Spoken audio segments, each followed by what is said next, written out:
कपड़े धोने वाली बहू। शादी के पहले से ही विभा को कपड़े धोने का बड़ा शौक था।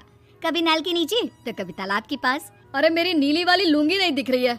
विभा की अम्मा कहाँ रखी है लुंगी? अरे वो तो विभा ने परसों ही धोकर रखी थी आपकी अलमारी में, देखो वहीं होगी। वो ना मैंने आज धो दी, मुझे लगा कि गंदी हो गई होगी। अरे कैसे गंदी हो गई थी, उसे तो मैंने पहना भी नहीं। हे भगवान, इस लड़की के कपड़े धोने की आदत से परेशान हो गया हूँ मैं। जितना तो घर में राशन नहीं आता उससे कहीं ज्यादा डिटर्जेंट पाउडर का खर्चा है। इसकी शादी करवा दो, शादी जाए अपने घर में ही करे काम, फिर चाहे घर के कपड़े धोने हो या पूरे गांव के। हाँ ठीक बोल रही हूँ, देखता हूँ मैं कोई लड़का। वो दिन भी आ जाता है जब विभा को देखने लड़के वाले आ जाते हैं। लड़की मुझे अच्छी लगी। होने वाली सास कहती है, बेटी अगर कुछ पूछना है तो पूछ लो। वैसे तो हमारी लड़की बहुत ही शर्मीली है, जो बोल दो वो मान लेती है, इसे क्या पूछना होगा। अरे कैसी बात कर रही हो माँ, मुझे इन लोगों के घर रहना है, सवाल तो कई है। हाँ हाँ बेटा पूछ लो ना, क्या पूछना है। आप लोगों के घर कपड़े कौन धोता है? सास का मुंह बन जाता है।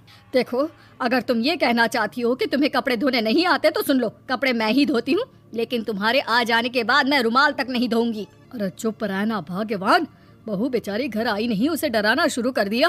वो क्या है ना बिटिया, अभी तक तो ये कल्लू की माँ ही धोती थी, लेकिन अब तुम्हारे पापा तो दहेज में वॉशिंग मशीन देंगे ही। तभी विभा की माँ बोल पड़ती है, सवाल भी पूछा तो क्या। वैसे भाई साहब, मशीन की तो फिर भी कपड़े धोने की कैपेसिटी होती है। मतलब जो बिटिया दे रहे हैं ना विभा, इसे कपड़े धोने का बहुत शौक है। ये आप लोगों के क्या, आस पड़ोस गांव मोहल्ले सबके कपड़े धो दे और उफ तक ना करे।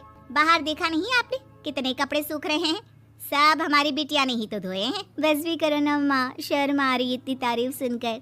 और तो और एक दाग निकाल कर दिखाओ तो मान जाओ। हाँ अच्छा माफ करना बेटा, मैंने गलत समझा, हमें तो रिश्ता बहुत पसंद है। और ऐसे जुड़ जाता है रिश्ता कपड़े धोने का शौक रखने वाली विभा का। उसकी शादी हो जाती है कोयला फैक्ट्री में काम करने वाले कल्लू के साथ। शादी के बाद अचानक विभा चिल्लाती हुई सास के पास आती है। सासू माँ, अरे सासू माँ कहाँ है आप?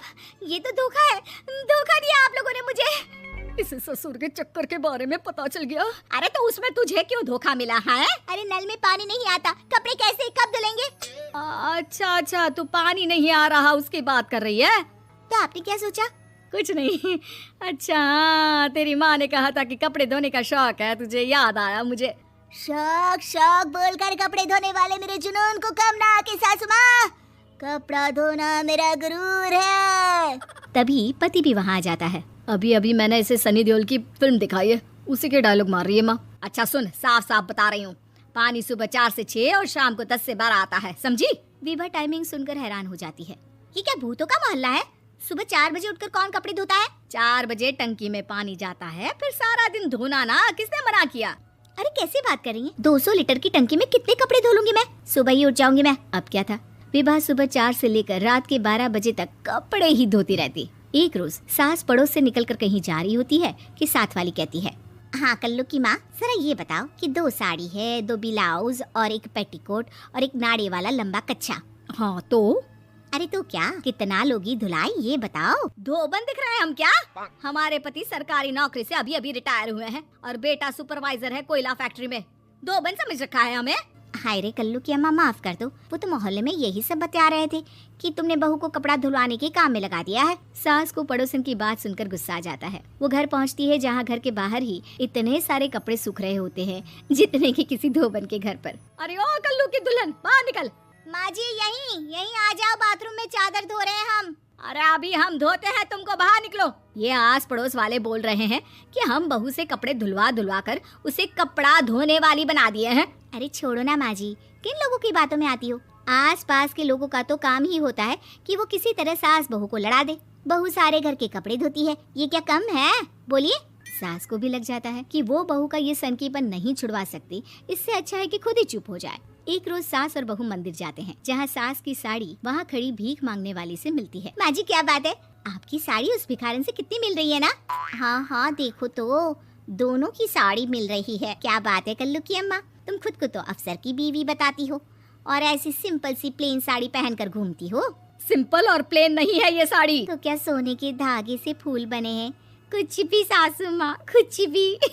हाँ बने थे इस साड़ी में सोने के धागे से फूल। मेरे पति लेकर आए थे मद्रास से स्पेशली मेरे लिए 10,000 की। लगता है भाई साहब इस भिखारन के लिए भी सेम टू सेम साड़ी लेकर आए होंगे 10,000 की।